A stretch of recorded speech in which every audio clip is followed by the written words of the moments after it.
This question was gnawing at me. I don't like to see people fail. I want Yes. to see them do well, Yeah. right? And so again, starting with a smaller project or something that already has tenants in place where you can get a feel for it, bump your head a little bit without it taking you out of the game. Yeah. You want to look for opportunities like that. And when I'm evaluating any investment opportunity in this class, I have to ask myself, is this a good opportunity? Yeah. You look at the numbers, you look at this, look at the Hmm. location, you go through all the metrics and you say, Yeah. okay, yes, this is a good opportunity. Yeah. And then you have to go to the second and third prong, which is this is a good opportunity for me at this time. And sometimes you have to pass off on something that's big. It's going to generate a lot. It's a great deal, but it's just not good for you at this time. Your knowledge may not be there. It Yeah. may run you a little tight. And if you hit the skids, you're not going to be able to keep your head above water.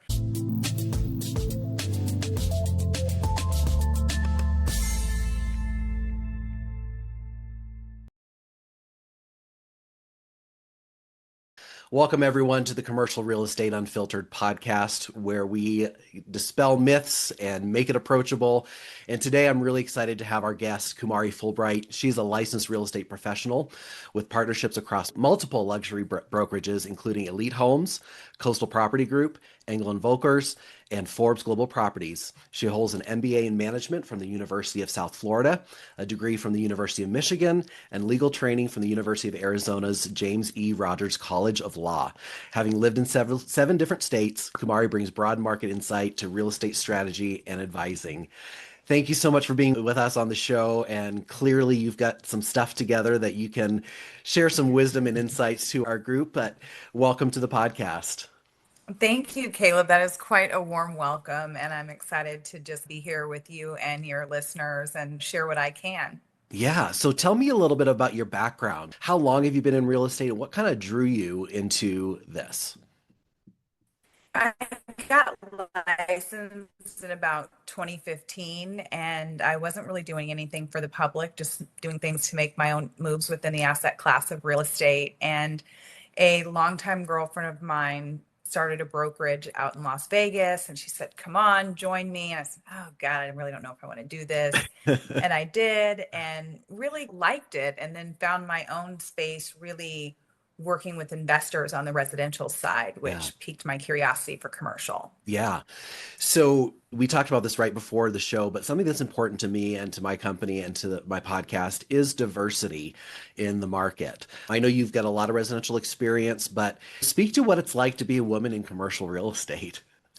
I think as a woman, it's interesting. It's always historically been a woman's role, right? You think of yesteryear's realtor, Yeah. 55-year-old Judy the realtor, and Yes. that was the comfort zone of that space. Now it's getting more diverse in terms of men getting inside of the residential part. Definitely one of my commitments is to Black and brown home ownership. That's Yeah. something that is close to me and my heart. And so that's a lot of the clients I like to work with, just people who had historically counted themselves out and said, "Oh, I can't buy a home, this or Yeah. that," and just didn't have the knowledge to know that there are strategies to get them in that Yeah. game. Yeah, absolutely. So, speaking of pathways, you're making pathways in residential for people in the minority. But like, how about pathways to for residential investors to make that way into the commercial space? What kind of commercial properties are most viable for people wanting to make that move when they're starting out? I have to caution a lot of people because once they start getting their whistle wet for residential and they are portfolio landlords now, they're doing this. And I say, "I'm ready for a building. I'm ready to hear about more about this Yeah, commercial." And I really like to see those people take a baby step into multifamily because it is commercial in terms of how you evaluate the deal. So much of commercial is really on paper. It's really the numbers, yeah, the cap rates, and all these other things that we use to evaluate. You think about residential and it's so emotional, like bedrooms and bathrooms and yeah, this sort of thing. And the best way to smooth transition from that mentality over to the commercial is really multifamily. So if Yeah. you can get that fourplex or find a small apartment Mm, or maybe a little motel, which we have a lot of in Florida, that's a yeah. great way to ease into that. Yeah. No, I think that's great. And I've never heard anybody talk about that before. So I'm glad we're having this conversation. So these people that have these portfolios, like how can they leverage their residential equity to maybe move into the commercial space? Is that a strategy that you suggest? It is. I think there's always the tried and true way of getting a HELOC, right? And there's so many people who are equity rich right now that bought prior Yeah. to the Yeah. COVID boom Yeah. and have those 3% rates. Equity has gone up. So they have money that they can pull from. Yeah. And so I like to suggest that as just something quick and dirty.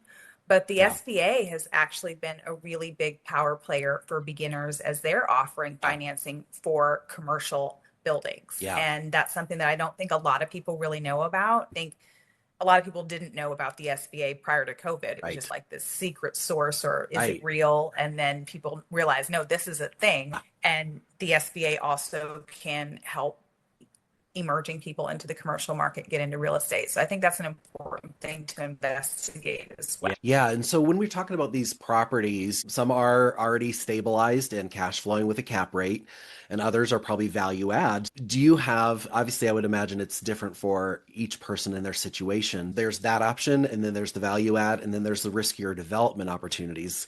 Could you kind of speak to someone who's looking to make that transition about each of these options? This question was gnawing at me. I don't like to see people fail. I want Yes. to see them do well, Yeah. right? And so again, starting with a smaller project or something that already has tenants in place where you can get a feel for it, bump your head a little bit without it taking you out of the game. Yeah. You want to look for opportunities like that. And when I'm evaluating any investment opportunity in this class, I have to ask myself, is this a good opportunity? Yeah. You look at the numbers, you look at this, look at the Hmm. location, you go through all the metrics and you say, Yeah. okay, yes, this is a good opportunity. Yeah. And then you have to go to the second and third prong, which is this is a good opportunity for me at this time. Right. And sometimes you have to pass off on something that's big. It's going to generate a lot. It's a great deal, but it's just not good for you at this time. Your knowledge may not be there. It Yeah. may run you a little tight. And if you hit the skids, you're not going to be able to keep your head above water. Yeah. Do you have that backup financing? Are Yes. you properly financed with the reserves to Mhm. handle the unforeseen? And we know with everything going on in the economy, everything going on in the world, the unforeseen is a lot different than the usual low rent rates or all the Right. different other things that can happen. There's big stuff going on that you've got to brace for impact. Absolutely. And something that I suggest to people that are making this transition is to partner up with somebody who does have the experience and have done Absolutely. this before and go in together on the deal and learn it before you go out and do your own deal.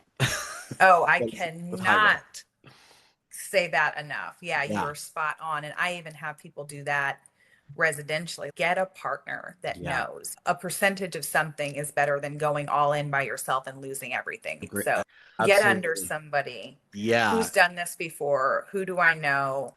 What I'd like to get in on your next deal. What can I bring to the table to have a Yeah. small slice of it? And I always say tuition costs money, whether you get it at the schoolhouse or get it out in these streets. So Yeah. just Absolutely. No. What are some other frequent mistakes that these newer investors tend to make when making the transition? I think it just goes down to biting off more than you can chew, not having a good team around you. If you don't have an MBA, if you haven't run a business before, and you don't know how to read these P&Ls and you don't know how to really evaluate and spot where the fly in the ointment is, Yeah. because you're getting someone who's giving you information with them putting their best foot forward. This is Right. like the girl that's all dolled up and made up. What happens when that makeup's off? So you need to see that if you don't know how to do it, Yeah. get with somebody who can take the makeup off those Yeah. financials. Pay that accountant to say, hey, can you evaluate this? I'm looking at buying a business. Hmm. Don't just go off of what the listing agent says or what you can Google or chat GPT. Look at somebody who's seen these patterns before and Yes. can direct your attention to ask the right questions. Yeah, and I think you're spot on. Having the right team around you is absolutely vital. People that know, contractors, and if you get something under contract, read the title work. There's a Yes. lot more that goes into it, into a commercial property than, say, a single family home. If you got a multi-tenant shopping center, you're going to want to evaluate estoppel certificates and Yeah. insurance claims and all these different things that happen in the due diligence period. But at that first look at it, having somebody who has navigated this before and can look for what the red flags are is super important. So what kind of mindset shifts is required to make this transition?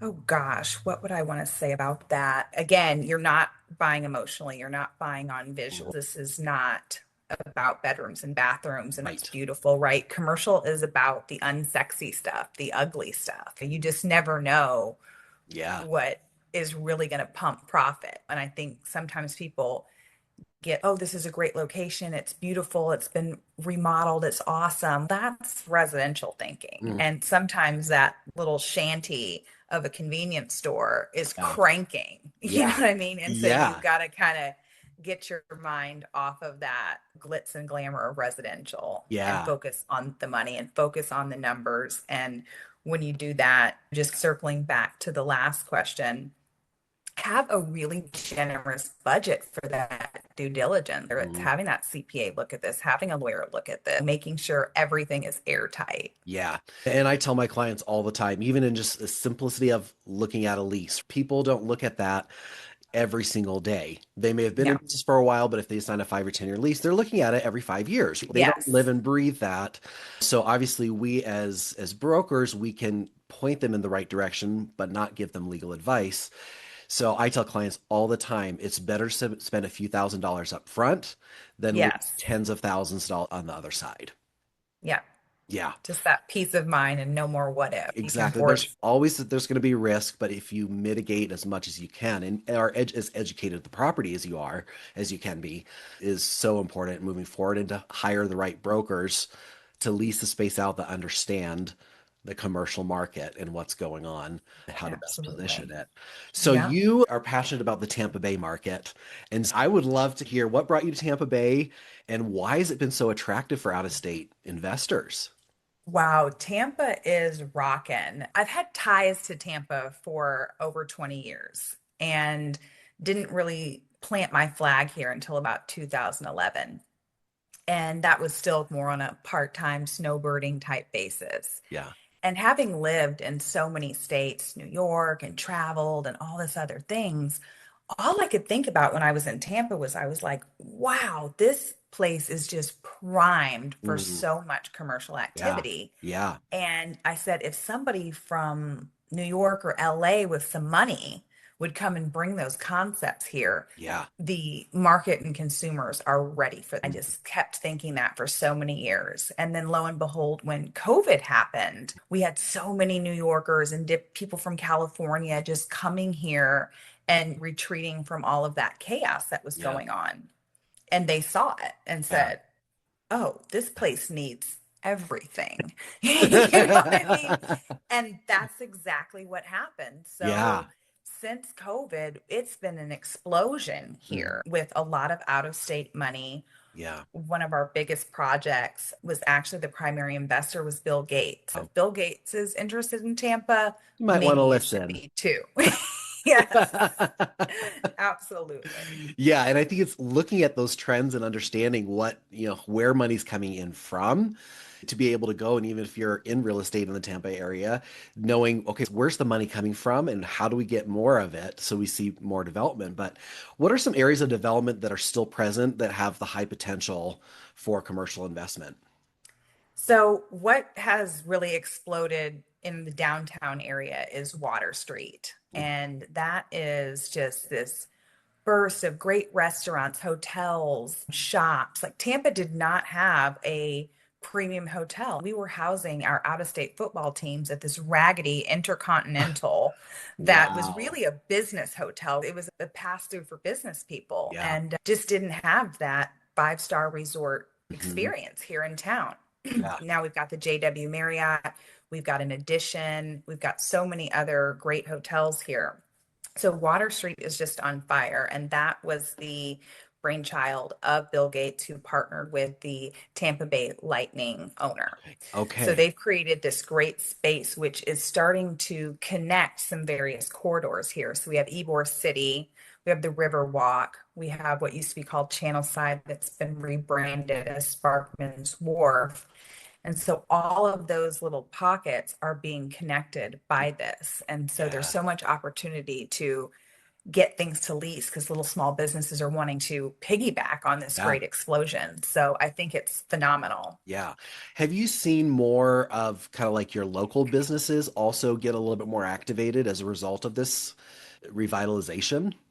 Absolutely. And it's spreading across the bay. So Tampa and St. Pete function as kind of sister cities, and St. Pete has also exploded. And St. Pete has really always been known for that shop small, Mm. mom and pop, independent restaurants. That's been their brand as a city. Yeah. And I see new things opening up every single week. Yeah. Every single week, somebody's throwing their hat in the ring to the small business community. And so Yeah. what that means is it's a great time to be a landlord here, right? There's people that want to Yeah. make brick and mortar businesses here. Yeah.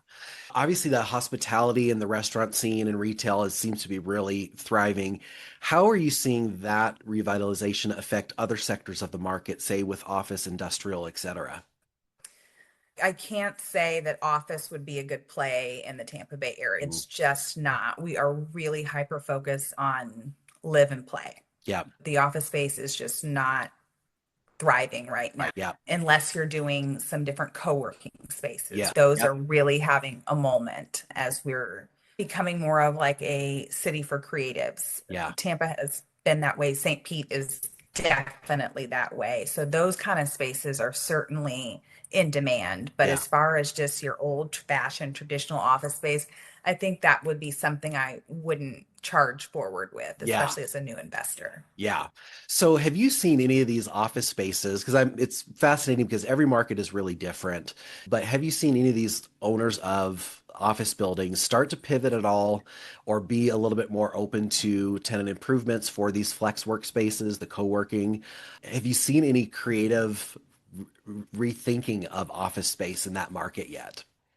I think as creative as it's gotten here is they are dropping the price. They're like trying to Yeah. fill the space. They're Yeah. like, Yeah. okay, this is office space. We're trying to fill it. Yeah. But those landlords who own things that can house more desirable businesses Yeah. are really planting their heels in. They're really vetting the tenants. They really want to make sure they know what they're doing, that they Yeah. can succeed and thrive. They're Mm. nitpicky about competition, which obviously is always the case in a commercial plaza or building like that. They Right. don't want to have a lot of overlap, but you're definitely seeing sometimes when I would think, oh, these are complementary businesses, they say it's too close. So Okay. Yeah. they're protecting their tenants. Absolutely. And I think that's really wise to not cannibalize the tenants that are already there paying you Yes. rent. Yeah. You want to keep them happy. How can investors position themselves in this market for long-term growth? I think here, if you want to get in this game long term, I would be looking on the outskirts Mm. and Yeah. really just knowing that so much is happening in the city center that it is going to bleed out. Yeah. And if you're going to stick and stay, Yeah. then make sure you're going to catch that overflow when the time comes. I'm absolutely in love with Parrish. Parrish is Mm. about 25 minutes south of St. Pete. Okay. And it is just thriving. Like Yeah. literally, probably in 2 years, someone's going to drive past it on their way to Sarasota and say, when did they build all this? Yeah. And then it's going to be too late. Yeah. And so Yeah. what's happened is they're doing these master planned communities and they're popping up. And I don't care if you're a doctor, baker, candlestick maker, they need everything. Yeah. There's not a gym, there's not a yoga studio, there's not Pilates, there's not a florist. There, all those things are not there yet. Yeah. And there's so much land. And so whether you are on the development side, Parrish, whether you want to buy something that's already been built by a developer. There's a little bit of that there. There's Okay. just so much opportunity on the commercial side. I cannot stress that enough. It's a hidden gem. That's amazing. And I think it's true. I bought a commercial building several years ago, and it was an area that everyone's like, why would you buy there? I'm like, because I'm in the industry, I'm like, I'm watching what's happening and seeing where things are going. And Yeah. I wasn't a huge purchase, but it was this weird Yes. flex showroom office warehouse building, Yeah. but it had Love a that. fenced in yard. But we were like, people are always looking for that. And I'd love to Yes. hear from you, like in your market, what kind of shifts did you see post-COVID as far as like retail shrinking or growing, industrial being filled up more as a result of that? But yeah, what were some of the things that you saw post-COVID in how people's behaviors changed? I'm not the best person to ask that Sure. because being from Florida, we did not celebrate COVID. And it was really business as usual down Yeah. here. Okay. Yeah.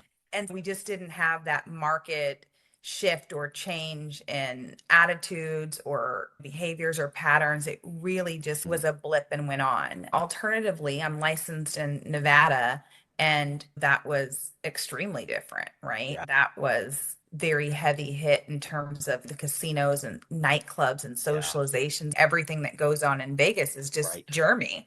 And they really did have that pause and that Yeah. re-entry. Yeah. Things did quickly shift back to normal. Warehouse space out there is in incredible demand. They're having so much going on with businesses relocating there in terms of Amazon setting up things like Mhm. that in different distribution centers. So I think warehouses in Vegas would be something key to keep your eye on. The small business community in Vegas is extremely tight knit.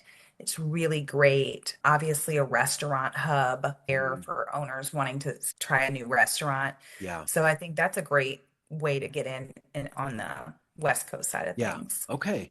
And it is so interesting how different location is. No, Yes. and the behaviors of people. And I think that's one of the things that's fascinating to me about what we do is the psychology of it all and how the behaviors change in various situations.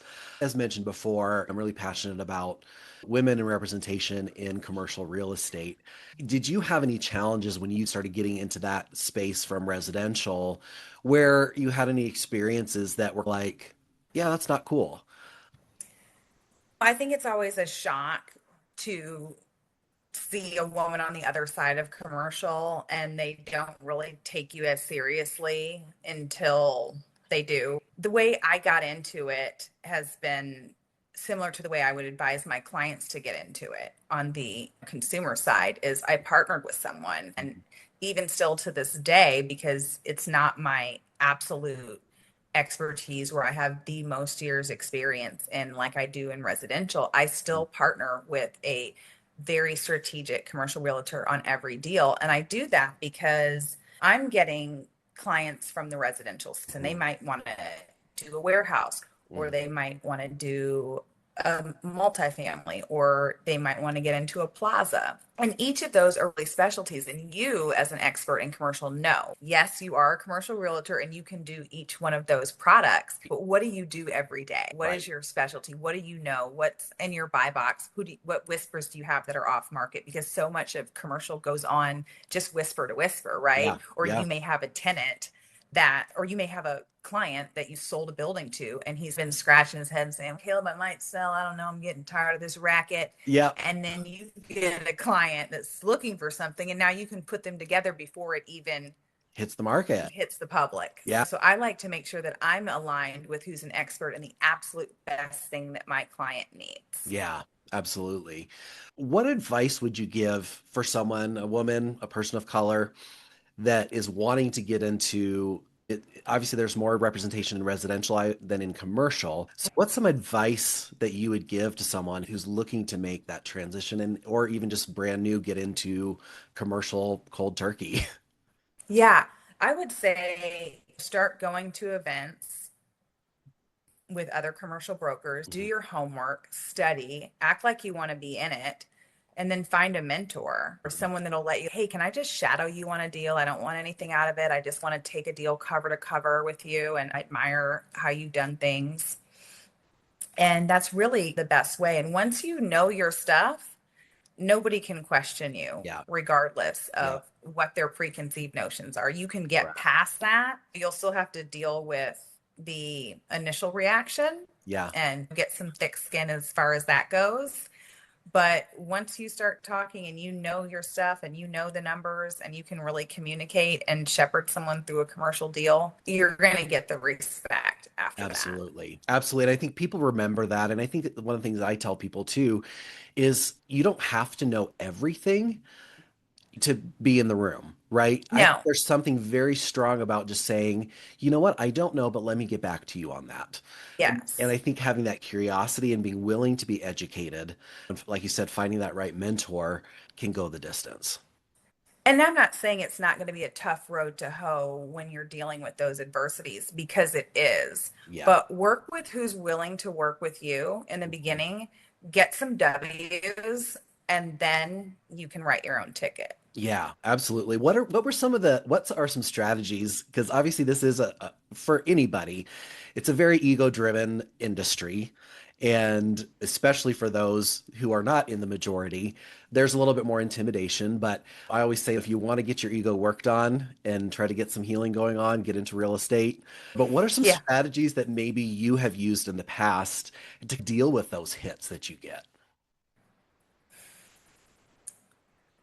I don't want to get all hippy dippy and spiritual, but You can. You are just welcome don't to. chase. Don't Yes. chase, attract. And there's going to be people that aren't going to work with you for the wrong reasons, Yeah. right? And even if you are someone who's in the majority, you're going to have people who don't want to work with you or choose somebody else. And you just have to get used to that rejection. It's almost, I don't think anyone gets rejected more or any industry than a supermodel for no Right. other reason than I just chose somebody else. And yeah, your feelings will get hurt in this so many times. I had one deal where it was a guy and he had promised I was going to be able to sell this $2 million piece of property. And he wasn't really ready to do it just yet. He didn't really know what he would do with $2 million. So it was fine just sitting. So, a couple months later, we go and have a drink. And I said, "How you feeling about that property?" I sold. And he had made his fortune in the coal business. And there was somebody on the other side of the deal whose daughter was an agent. And Ugh. that just sweetened the pot or was a little favor. And it was a heartbreaker, right? And Yeah. luckily, I was close enough to that person where I got the real deal on what it was because sometimes you just don't know. Sometimes just Right. somebody doesn't go with you. I had a neighbor just not go with me out of the blue. Yeah. And I think you can get in your head and say, okay, was it because of this? Because you know where your insecurity is. Oh my God, I'm a Yeah. woman. I shouldn't have worn a dress. I should have worn this. Or, oh, he probably wanted to work with someone that looked like him and I don't. Or maybe he didn't feel like I was competent because there's different stereotypes going on. Or you Mhm. can wrap yourself in that. Yeah. And sometimes that's going to be the truth, but a lot of times it's not. And so you just got to dust yourself off and Yeah. keep going. It's a numbers game, as they Yeah. say. Yeah, absolutely. And I think it's like even coming with a mindset of what could I have done differently, not from a critical standpoint, but just being Yes. objective and just being like, what are Yes. some things I could have done a little bit differently or presented a little bit differently? Because you're right. It's like you Yeah. get that rejection over and over again. And I think over time you get used to it, but I think it has to be that teaching tool to be like, what could I do differently next time I to, think the best thing we can do is, and it's hard, right? Because as this industry, you do a lot of work for free, right? And the only thing you can really do to prevent those kind of situations happening is add more value and stay top of mind. Are you giving them relevant information? Are yeah, you reminding them that you have your finger on the pulse of this business? And sending them, hey, did you see this sold? Hey, have you seen this about the rents? Oh, did you know they're building a new highway exit right here? And just constantly giving them information that might be interesting yeah, for them. And then when they go to choose somebody, they're, man, this girl knows her stuff. I'm going to go ahead and ride with her. yes. And I think it just takes time. I remember when I first got Yes. into the industry, I was told you've got to be doing this 3 to 5 years full time before you feel like, oh, I've got this. This is a real career.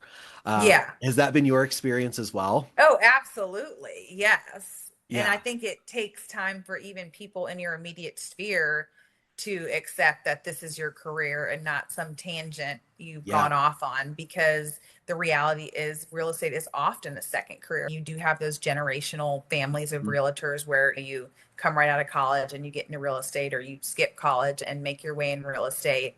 But when you're somebody who jumps in your 30s or 40s or Yeah. beyond, it takes people a while to say, okay, this is what you're doing and you know what you're doing. Yes. And I remember when I started in my mid 30s, I did a career shift at 35 from the nonprofit sector, and I still Oh, I continue in the love that. nonprofit sector as well Okay. for until COVID. Just and it just got so busy that I could not handle both. Then obviously COVID happened and we traveled overseas. Those hard things. But to be able to take from whatever career you've come from, whatever expertise you have, whether it's customer service, whether it's whatever, medical field, what are some of the things that people have learned that you've learned in that space that could translate into how you operate in real estate? And I think that speaks to Yes. authenticity instead of saying, okay, I'm going to do this exactly like the person who hired me told me to do it. Mm. Obviously, you want to take supervision, you want to be teachable. How can you translate what you've already done into this? Because I think it gives you that a little boost of confidence and footing. And I think another thing that is super important, you mentioned networking with other commercial brokers. What are all the side industries that work hand in hand with real estate? Your title companies, your lenders, Yes. your contractors, build relationships with them, meet with them one on one. And I always came from the perspective of, okay, I'm brand new in this. How do our businesses overlap? Oh, absolutely. I think I've gotten exhausted from those particular Same. pools of people because it's such a one-sided flow. They're dealing with 100 of us and we're dealing with two to three of them. Yeah. So I have reapportioned my time with pursuing those folks a little Yes. differently. And I Yes. think in the commercial space, it's really great to just really network with business owners, right? Yeah. Get involved with the chambers, go to Yeah. community events. Like, where are the business owners at? Because those are going to be the clients. So Yes. that's a great way to just Yeah. really dial in and build your sphere out Yeah. with something that's really going to be tangible. And I think joining boards as well. And I think another organization that's huge to join is a Better Business Bureau because they have a Yes. lot of impact and a lot of resources. Get plugged into the local small business development corporation in your area. Find out Okay. who's that's a huge one. I can't tell you how much business I get from that. I And love that. yeah, and it's so even just going in, you have to have a little bit of experience before you Sure. become a consultant for them. And I've been Okay. consulting with them now for 5 to 6 years, maybe longer. And I probably, Beautiful. yeah. So it's, and in our market, we're starting to see it is the Hispanic community that's coming forward and getting more active. And they need someone to connect with that will be Yes. patient, that will Yes. walk them through and be like, okay, yeah, some cultural and language differences, but how can I serve you? And Yes. that has been, and also that has expanded my network when it comes to lenders, when it comes to having clients that want to start a business. Did you know you can go to the SBDC and get a free business plan? You can Mhm. work together on that. Are you a woman-owned business? I know where to send you. So Again, value provides value. 100%, a hundred Yeah. percent. And I so appreciate the value you're bringing to our listeners right now and to your clients. But before we wrap up, is there anything you want to highlight about your career, products, services, where people can find you? Yeah, I'll give one final tip on finding a good place to invest here in Florida, Yeah. and that is follow the Publix. They do Mm, so much research, they spend yes. so much money, and there will be a Publix before the first house is built. So when you know where the Publix is, you know where you need to be investing your dollars. So that's Brilliant. the tip there on Florida. And yes, you guys can find me on Instagram at Wealth82, Twitter, same handle at Wealth82. I've got a YouTube channel. Feel free to email me, Kumari at wealth82.com. I'd love to just answer any questions more about the Tampa market. Obviously, Caleb and I could have talked all day. I I had know. I know. tons and tons of notes and so much more to share. And so I'd love to do that on an individual basis with anyone who is considering planting their dollars here in Central Florida. Awesome. We will make sure that we have all of your information in the show notes when the episode comes out, and we'll tag you. And folks, share this episode, like it, comment, and check out what Kumari's doing. And it just was a delight to have you today. Thanks for being with us. Absolutely. Thank you, Caleb. Thank you. If today's episode gave you valuable commercial real estate insights, subscribe, rate, and share it. Connect with me and the David Commercial Real Estate team through the show notes. Remember, real estate is more than buildings. It's about building community. See you next time.